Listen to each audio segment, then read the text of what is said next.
The sun beat down on the dusty path leading to the Crescent Valley auction grounds, where shadows of wealth and whispers of prestige stretched long across the sand. Boots crunched against gravel. Heads turned.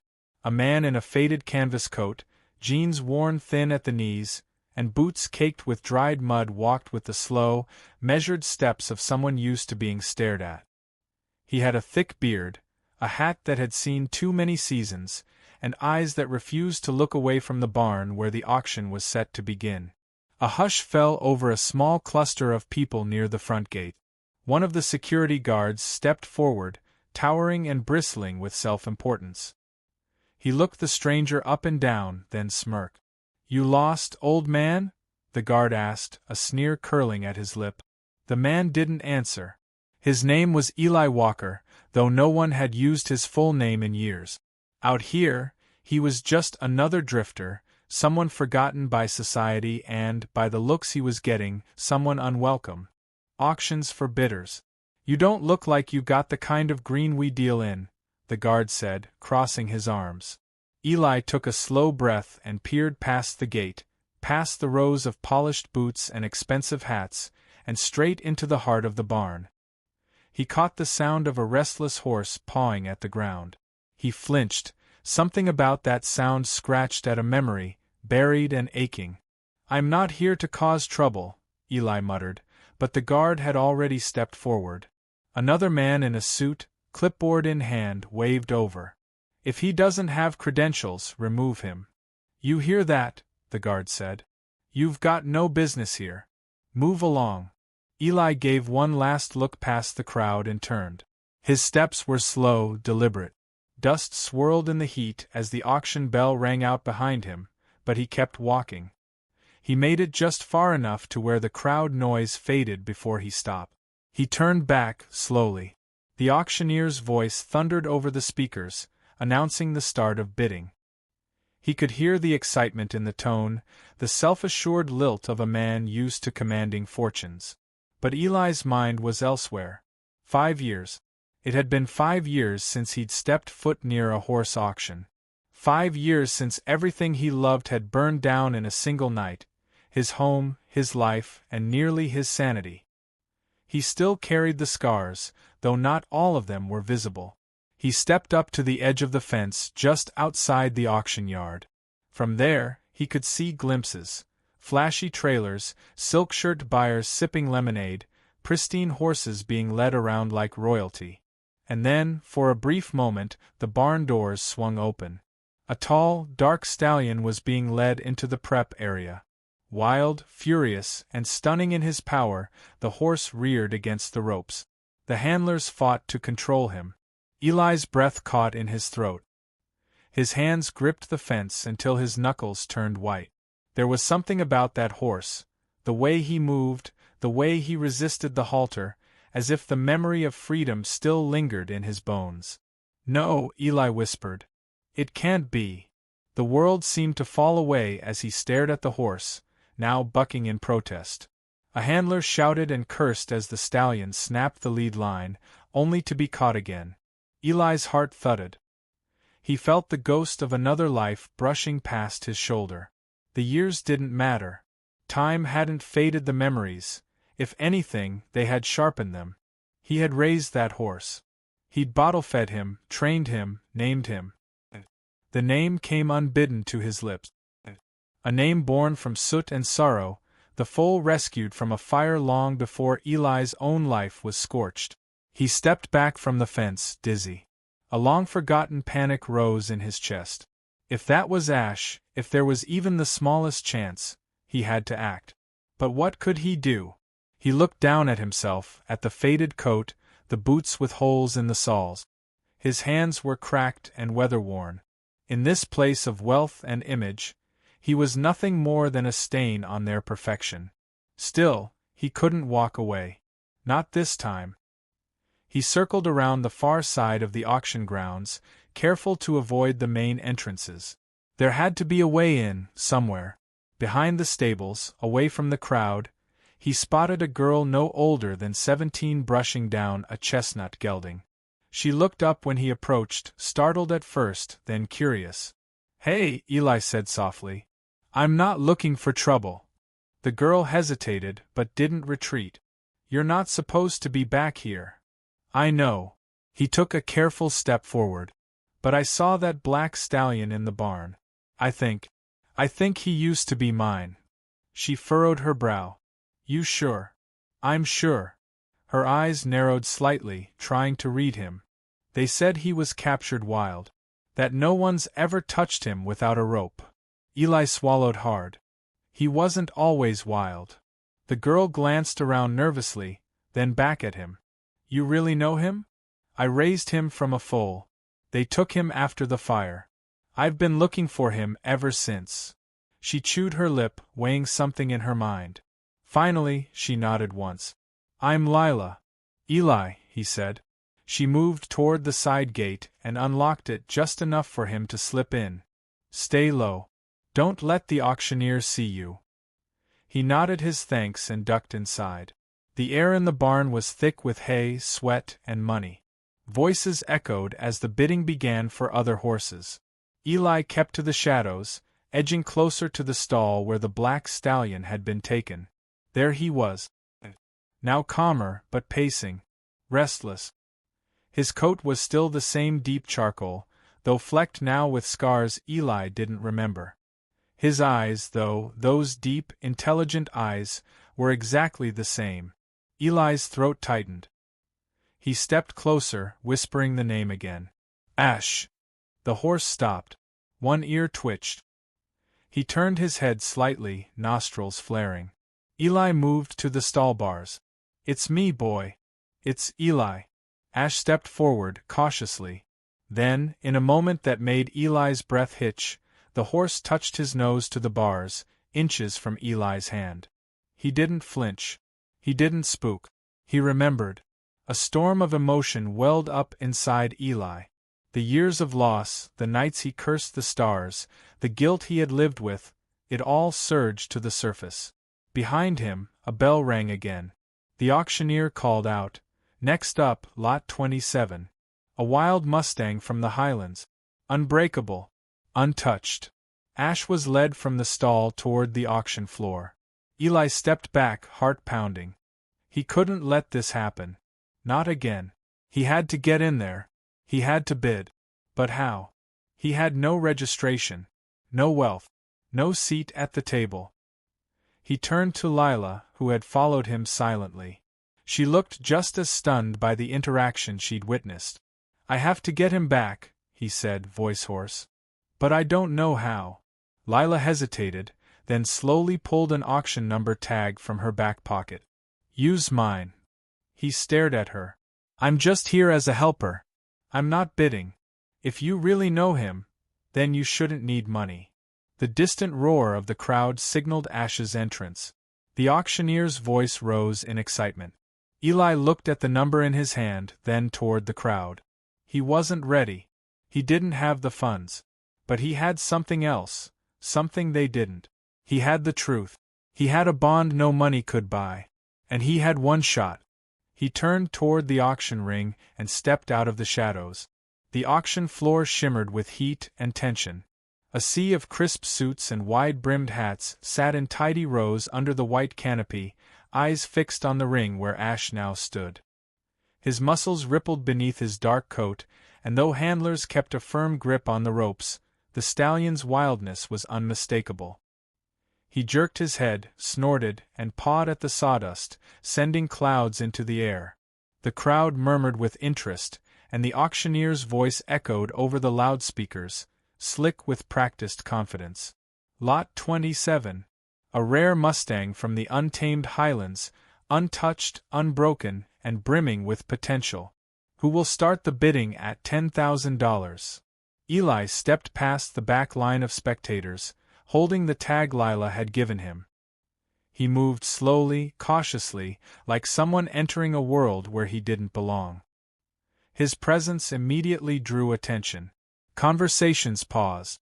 Heads turned. It wasn't just his clothes, or the dust on his boots, or the weathered hat pulled low over his brow.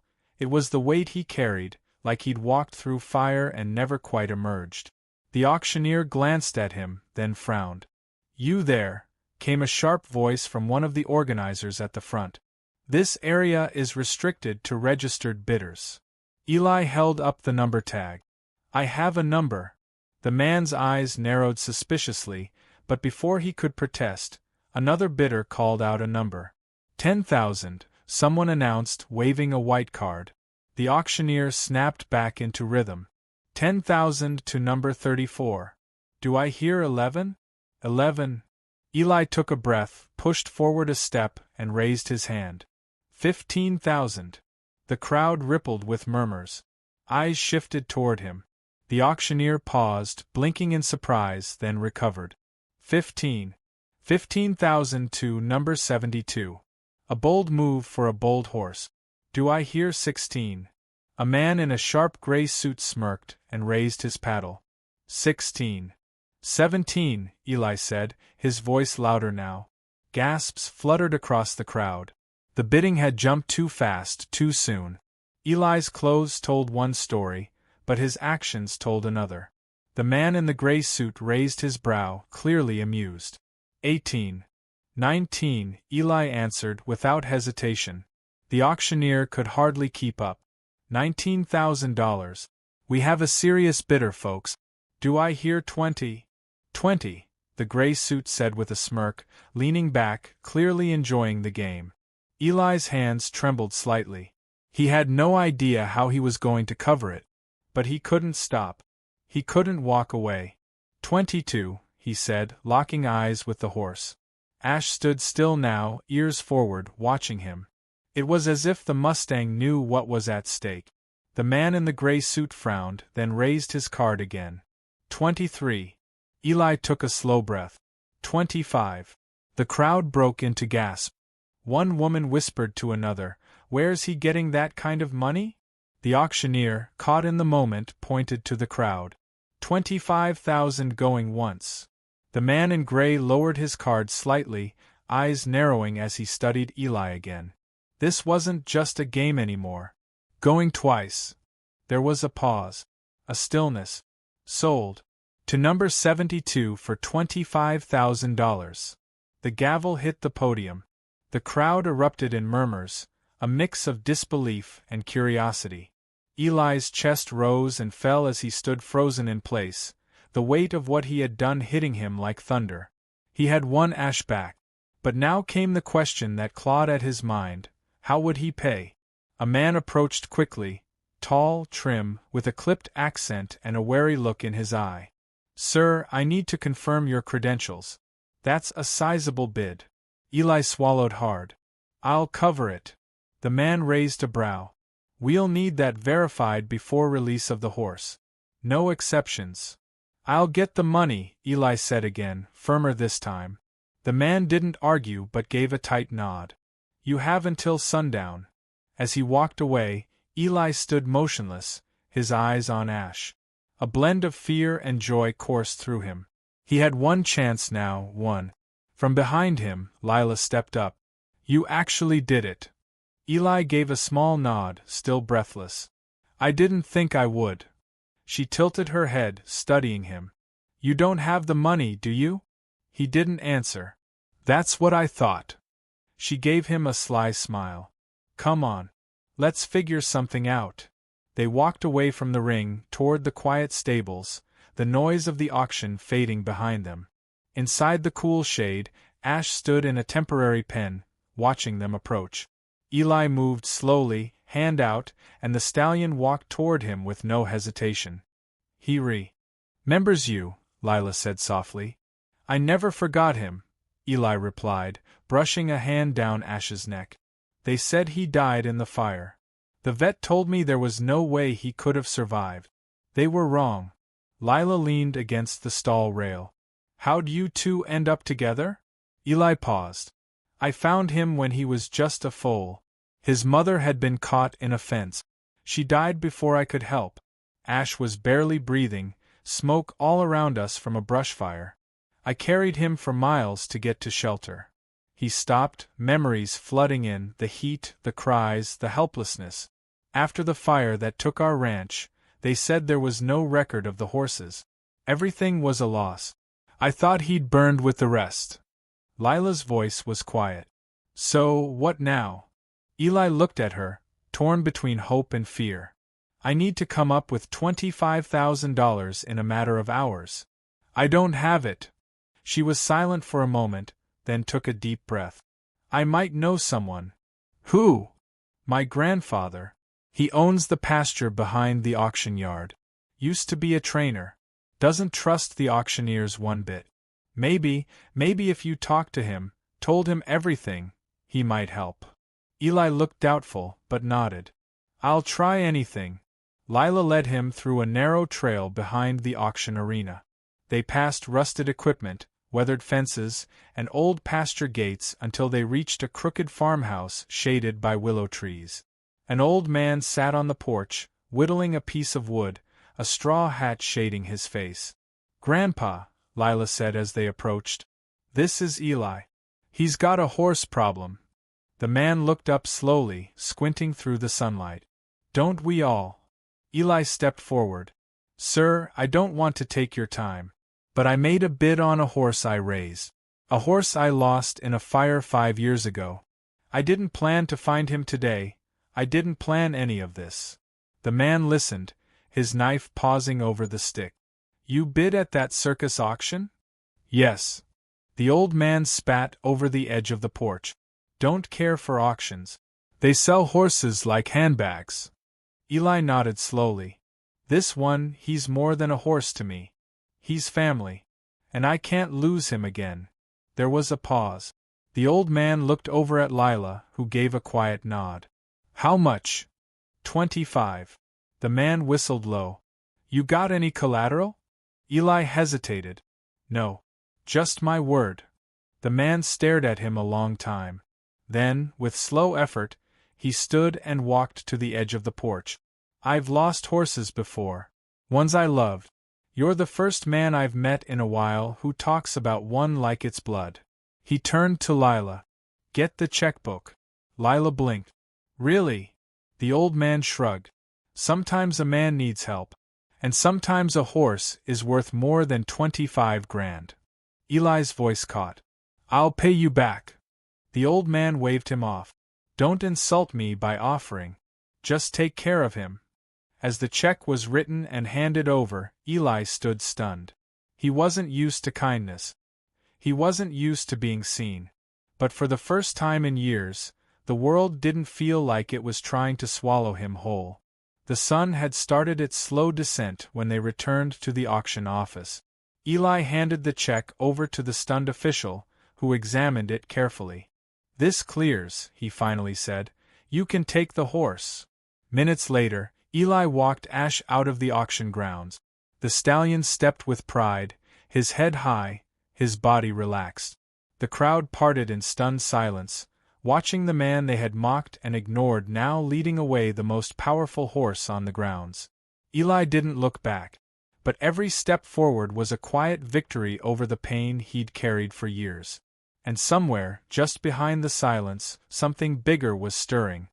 The morning sun stretched golden fingers across the hills as Eli led Ash through the pasture gate of Lila's grandfather's land.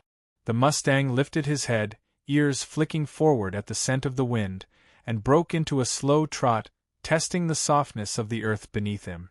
For the first time since they'd reunited, Eli allowed himself a smile, not wide but real. Ash was safe. For now. Lila leaned against the fence, watching the two figures in the field. You ever gonna tell me what really happened the night of the fire? Eli didn't answer at first. He followed Ash's movement with his eyes, hands resting on the top rail. It was supposed to be a controlled burn. We'd done dozens. But the wind shifted. Fast. Too fast. The fire jumped the line and swallowed the south pasture. She waited quietly. I tried to get them all out, he continued. Ran back and forth, opening gates, cutting rope. I thought Ash was behind me. I thought I had him. His voice thinned. I remember the heat, blinding, and then a beam came down and I went under. When I woke up, they said he was gone. Lila studied him, her expression soft. You blamed yourself. I still do. A silence settled between them, broken only by the call of a hawk in the sky. Ash bucked playfully in the distance, kicking up a puff of dust. "You didn't let go," Lila said gently. "Not really. Even after everyone else did." Eli's gaze stayed on the horse. "He's the last good piece of that life. The last part one couldn't bury." That night, Eli slept in the small bunkhouse beside the barn. The old boards creaked and groaned with the wind, but it was warmer than the nights he'd spent in the back of his truck. Still, sleep didn't come easy. Shadows of fire and smoke twisted in his dreams. The image of Ash's small, terrified face as a foal haunted him, those wide, trusting eyes. The next morning, he rose early. Ash was already pacing the pasture line, restless. Eli saddled him slowly, gently, murmuring as he worked. The stallion accepted the weight with surprising calm. When Eli swung up and took the reins, Ash stood poised, ready, like he'd been waiting years for this. They rode along the perimeter of the property, through tall grass that whispered against Ash's flanks. The rhythm of the horse's movement was familiar and grounding, stirring something in Eli he thought he'd lost. The deep sense of connection between rider and horse, one built not through commands but through trust, instinct, and understanding. They reached a ridge that overlooked the valley. Eli pulled Ash to a stop. Below, in the distance, the auction house sat like a scar on the land. Trailers moved in and out, some full, some empty. He thought about the others left behind, the ones no one bid on, the ones destined for places with no second chances. He remembered the looks from the crowd, the way they had dismissed him, judged him, measured him by the dirt under his nails rather than the strength of his spirit. They didn't know what it meant to lose everything. They didn't know what it cost to get back up. That afternoon, Lila found him by the barn, brushing down Ash. "I've been thinking," she said, tugging at the sleeve of her jacket. "You ever consider working with horses again? Like training? Rehab?" Eli raised an eyebrow. "You offering me a job?" "I'm offering you an idea. Grandpa's pasture hasn't been used in years. He's got the space, and I know horses that need someone like you. Ones who've been through hell." Eli's hands stilled on Ash's coat. "You want me to build a sanctuary. I want you to build whatever helps you heal. Whatever helps them heal too." It was an absurd notion. He had no capital, no equipment, no team. But the idea rooted itself somewhere deep. What if this wasn't just a reunion? What if Ash came back to lead him somewhere new? Later that week, Eli accompanied Lila into town for supplies. As they walked through the feed store, whispers trailed behind them. People recognized him now, not because of his past, but because of what he did at the auction. The man who bid 25 grand on a wild Mustang. The man who no one thought belonged. At the checkout, the clerk, a wiry man with tired eyes, looked up and gave a short nod. "That horse, Ash. He's yours." Eli nodded. The man hesitated. "My brother was at the auction.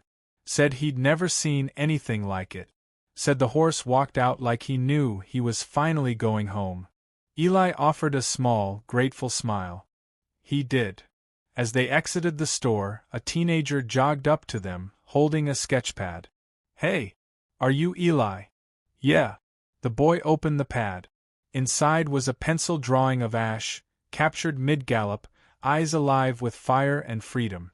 "I drew this after the auction," the boy said, breathless.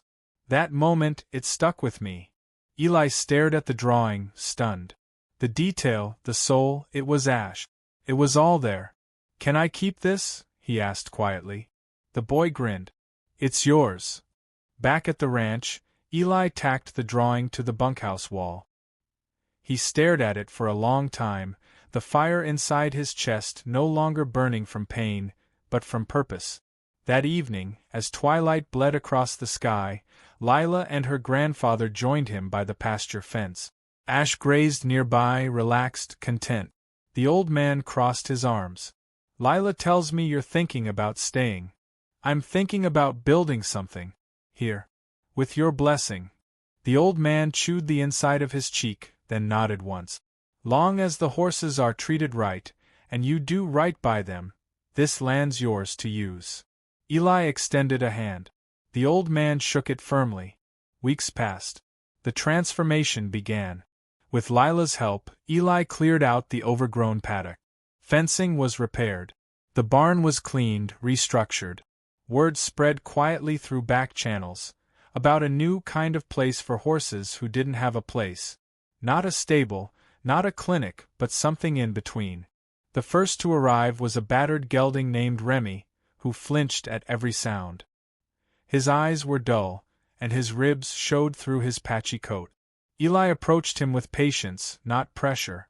Every day he sat nearby, silent, letting the horse come to him. And slowly Remy did. Then came a mare named Junebug, who had been abandoned after a rodeo injury. She limped when she walked, but Eli noticed her fire hadn't gone out, just dimmed. With space and gentle care, her spirit began to flicker back to life.